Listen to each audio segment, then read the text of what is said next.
Good morning, teacher. Okay, so by the way, I am teacher Shanamay Magasa, but you can call me teacher Sheena. Okay, so everyone stand for our opening prayer.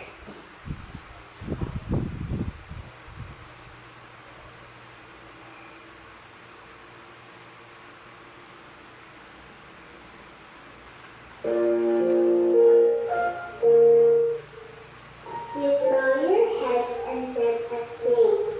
Angel of God, the guardian dear, to whom God's love commits me here. And in this day, be at my side, to light and guard, to rule and guide. Amen. Okay, so before you sit down, kindly arrange your chairs and pick up the pieces of trash under your chairs. Okay, so you may now sit. Okay, so who is absent today? Wala. Okay, so very good look. I want to be absent to our class karon. So give yourselves a 5 class. Okay, so kindly pass your assignments. Okay, thank you so much. Okay, so before we proceed to our proper discussion today, we will be having a motivation first. No, we will be having our energizer first. Okay, so kindly stand up, everyone. So all you need to do is to follow what is shown in the TV.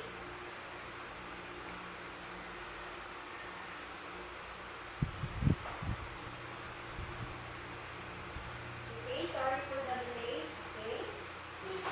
What's up, my mammals? This is Sid the Sloth from the movie Ice Age, and we're about to do this new dance, the Continental Drift.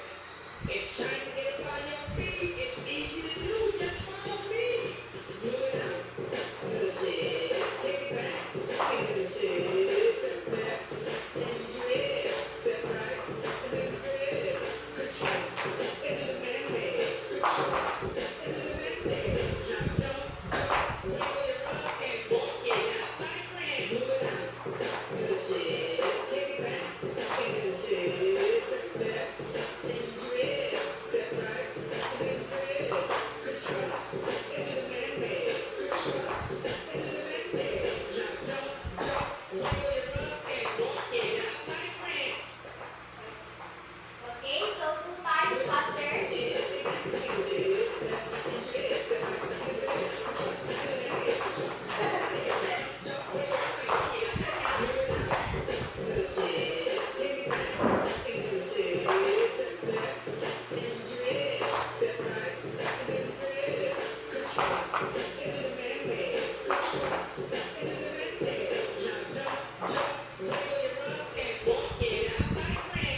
Okay, so you will now take your seat.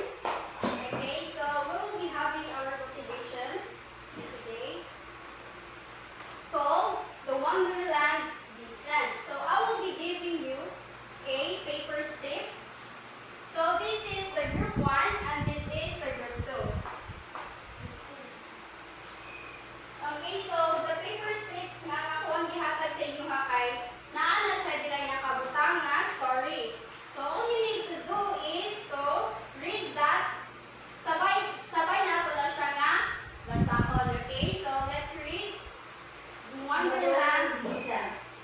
Either the well was very deep or she fell very slowly. First, she tried to look down and make out what she was coming to, but it was too dark to see anything. Then she looked at the sides of the well and noticed that they were filled with cupboards and bookshelves. Here and there, she saw maps and pictures hung on the bags. Okay, so together sa akong gihatag sa inyo nga story nga stick, kay nga na sa diray naka-table. So all you need to do sa inyong groupings is makita ninyo dira sa story nga nay naka-bold nga mga letters. So ibutang na siya ninyo dira sa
Yes. Okay, so group 1 first. Ikaw. Okay, so ang preposition mo katong for example down na category niya kay na siya sa below. Okay, below. Ngayon sa why ano mag na ingon mo nga kanang sa kay direction or location. Kasi may reason na wala ka na down na siya. Kay below man siya mama o below na siya sa ubos. Okay, so very good. You can now take your seat. Okay, group 2. So, preposition is 2. And yung category is location. So, ang 2 kay location man ang iyang category. Kaya nagkuha na siya open ng 2. Okay, so asa siya pa doon siya. Okay, very good. So, nasabtan na ba ninyo ang atuan topic, my dear class? Okay, so nasabtan na ba siya? Yes, see. Okay, so based on the, so how was the activity? Okay, Ra. Okay, Ra, medyo lisod? Yes. Medyo lisod siya, no? Pero, all throughout sa tuwang discussion, makaingon mo nga asa yun din na siya kay, paano ba man siya, and nag-silbi exercise pa rin nato siya. Okay, so, what did you notice about the words that we use? Kung saan ba din yung na-notice sa mga words na naka-bold dira sa story? Mas, kung makita ninyo sa box, kung saan may naadira sa mga words, nag-kuhan siya on, Mo siya connection. okay, connection. So, kanaang naka-state siya of location and direction. So, okay, so based on the activity that we did, so what do you think is our topic for today? Okay, like Riza? All about preposition. Okay, so very good. Our topic for today is all about prepositions. Okay, so before we proceed to our proper discussion, we have here our objectives. But before that, I'm sorry class, but we have our classroom rules. Can you read first our classroom rules?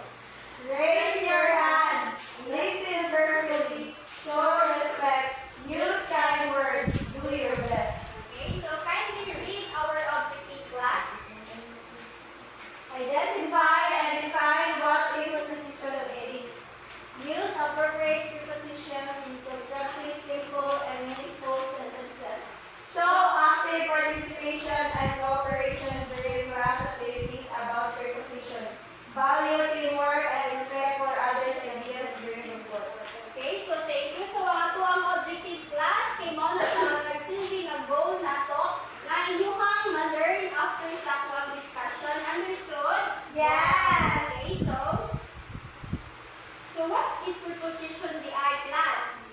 Okay, like Christine, what is preposition? Words used before nouns and pronouns to show location or direction.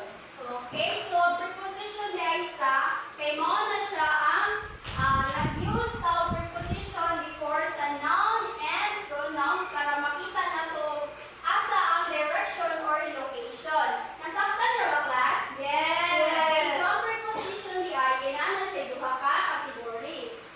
Ang iyang first na type is the preposition of location. Okay, like Christine, can you read? Show place and position.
jud kaayo sa kay naka-answer did mo sa tuwang sa tuwang quiz. Although dili tanan ang naka-perfect, but it is good to say nga nakasabot gid mo kay naka-overview, nakaabot siya sa passing score. So because of that, give yourselves 10 claps.